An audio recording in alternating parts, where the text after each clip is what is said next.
When the gods in Asgard found out that Loki, the god of mischief and destruction, fathered 3 children with the giantess Angrboda, they were instantly worried.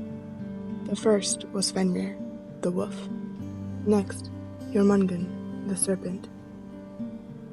And lastly, Hel, a normal-looking woman on top, but with black decaying skin from her hips down. Threatened by the evil that would surely come from these creations, the gods kidnapped the children from their mother and brought them back to Asgard.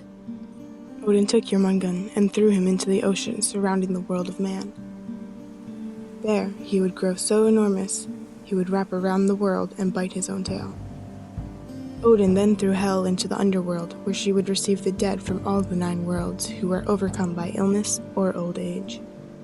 Fenrir, however, looked like any normal wolf, and the gods agreed he would be allowed to stay in Asgard. Even so, all the gods were wary of the wolf, and only Tyr would agree to be alone with him and feed him.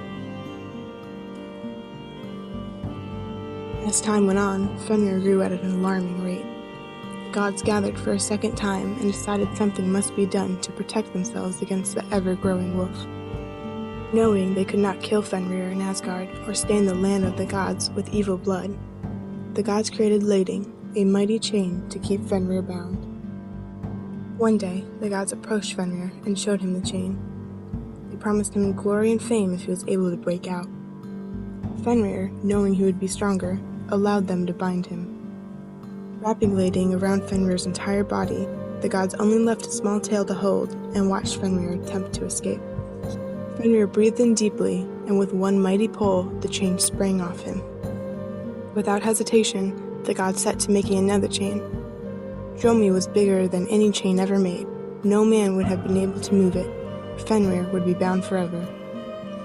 Returning to Fenrir, the gods challenged him again to escape, promising even more glory and fame if he were able to break the second binding. Knowing he had grown both in size and in strength, he agreed. Once again, the gods wrapped the chain around Fenrir's body, leaving a tail for them to hold. Fenrir breathed in deeply, and with one mighty pull, the chain sprang off him. The wise Odin sent Skirnir to the Dark Elves to ask for a chain that could keep Fenrir contained. With the promises of gold, the elves set to work and soon returned with a silky ribbon. Skirnir returned to Asgard and presented the ribbon to the gods. Confused, but trusting in the elves' cunning, the gods approached Fenrir again. Reassuring the wolf that the ribbon was stronger than it seemed, the gods tried to convince him to be bound once more. Fenrir was suspicious of the weak-looking ribbon, wondering if magic had gone into its making, but feared being labeled a coward. The gods promised if he could not escape, they would surely let him go. Fenrir would agree only if one of the gods put their hand in his mouth. Knowing the ribbon would contain Fenrir, only the brave Tyr stepped forward and offered his hand. Fenrir took it in his mouth, and the gods started to wrap the ribbon around Fenrir's body, leaving a tail they could hold. When they were done, Fenrir breathed in deeply and gave one mighty pull. The ribbon tightened. Again and again, Fenrir pulled and pulled, twisting his body. Each time, the ribbon tightened. Realizing it was a trick, Fenrir bit down on Tyr's hand, ripping it from the arm it was attached. All the gods, except Tyr, rejoiced as Fenrir was finally contained.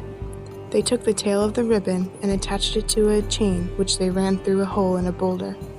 Burying the boulder a mile into the ground, the gods locked it in place with another rock. A sword was driven into Fenrir's mouth, so he could no longer bite at anyone.